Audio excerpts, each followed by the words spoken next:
সোমবার সোহরাওয়ার্দী, কবি নজরুল ও মাহবুবুর রহমান মোল্লা কলেজের শিক্ষার্থীদের সংঘর্ষে ডেমরা যাত্রাবাড়ি রণক্ষেত্রে পরিণত হয়। আজ সকাল থেকে সড়কে যান চলাচল করলেও থমথমে অবস্থা বিরাজ করছে। সেখানে রয়েছেন আমাদের সহকর্মী আতিক মেজবা লগ্ন। সরাসরি যুক্ত হচ্ছি তার সাথে। লগ্ন, আজ ডেমরা যাত্রাবাড়ি এলাকার কি পরিস্থিতি দেখছেন? ৩ কলেজের শিক্ষার্থীদের বিষয়ে সবশেষ কি তথ্য আছে আপনার কাছে? শান্তা, এই মুহূর্তে আছি আমি ঠিক ডেমরাতে, যে শহীদ মাহবুবুর রহমান মোল্লা কলেজের সামনে। ঢাকা শহরের অন্যতম গুরুত্বপূর্ণ এবং অন্যতম জনকীর্ণ এই জায়গাটাতেও কিন্তু আজকে একদম শুনশান নীরবতা কাজ করছে। কারণ নিঃসন্দেহে আপনি যেমনটা বলছিলেন যে গেল কয়েকদিন ধরেই কিন্তু এই জায়গাটাতে একটা রণক্ষেত্রে পরিণত হয়েছিল। গতকালকে এই পরিস্থিতি আরও ভয়াবহ ছিল, কিন্তু আজকে আমরা এই মুহূর্তে যেখানে আছি মাহবুবুর রহমান মোল্লা কলেজ, এর সামনে কিন্তু আপাতত উৎসুক জনতা ছাড়া আর তেমন কারো ভিড় আমরা দেখতে পাচ্ছি না। এখানে আইন শৃঙ্খলা রক্ষাকারী বাহিনীদেরকে আমরা দেখতে পাচ্ছি।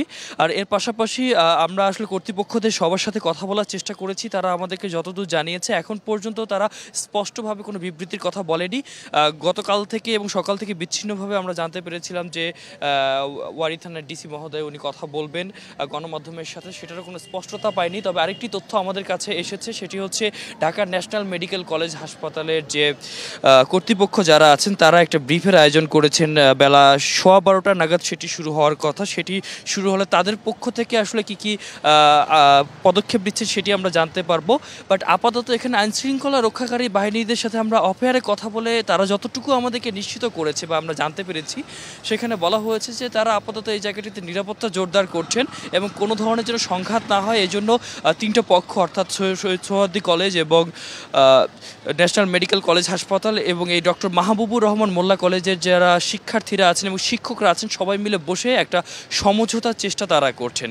আর এদিকে যদি সার্বিক পরিস্থিতি বলি, একটা ভুতুরে এবং শুনশান নীরবতা পুরো জায়গাটা জুড়েই কিন্তু কাজ করছে। এখানে যদিও বা আজকে কলেজ চালু থাকার কথা ছিল, কিন্তু আজকে কিন্তু এখানে একটা ছুটির দিনের মতো একটা পরিবেশ দেখা যাচ্ছে। মানুষ খুব বেশি বাইরে বের হচ্ছে না, কিছু উৎসুক জনতা আছেন এবং কলেজের শিক্ষার্থীরা আসলে কেউ আসেনি। 2-1 অভিভাবককে দেখেছি আমরা, এবং এর পাশাপাশি কিছু শিক্ষার্থীরা যারা ছিল যারা শুধু জায়গাটিকে পর্যবেক্ষণ বা দেখার জন্য এসেছেন। কিন্তু নিশ্চিতভাবে আসলে পাঠ্যক্রম চালু করার জন্য বা পাঠদান শুরু করার জন্য যে স্বাভাবিক পরিস্থিতি থাকার কথা, সেই পরিস্থিতি কিন্তু আমরা আসলে এখানে দেখিনি। আমরা যতদূর দেখতে পেরেছি, এখানে আসলে যে ভুতুরে পরিবেশ আছে, এই পরিবেশের মধ্য দিয়ে তারা আসলে এই জায়গায় যে গেল দিনের যে রণক্ষেত্র আছে এবং অনেকে আহত হয়েছেন এবং তাদের যে একটা ক্ষতির পরিমাণ সেটি আসলে নির্ণয় করার চেষ্টা করছেন। তবে 3টি কলেজ যখন একসাথে সমন্বিতভাবে আসলে বসে একটা সমঝোতায় আসতে পারবেন, তখনই আসলে বোঝা যাবে যে আসলে তারা কি সিদ্ধান্ত নিচ্ছেন বা 3টি প্রতিষ্ঠানের যে ক্ষতি হয়েছে কিংবা যে অভিজিতের মৃত্যুকে কেন্দ্র করে আসলে এই আন্দোলন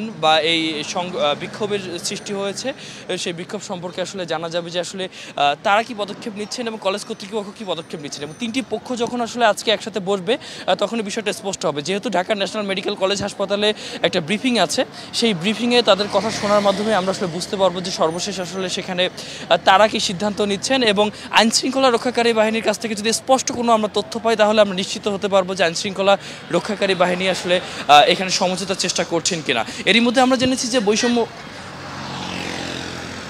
বৈষম্য বিরোধী ছাত্র আন্দোলনের যারা সমন্বয়করা আছেন এবং তারাও তাদেরকে আহ্বান করেছিলেন, তবে শেষ পর্যন্ত আমরা কোনো পদক্ষেপ পাইনি, মানে সেখানে যাবেন কিনা সেই আপডেট আমরা জানতে পারিনি। তো এই ছিল সর্বশেষ। লগ্ন, আপনাকে ধন্যবাদ।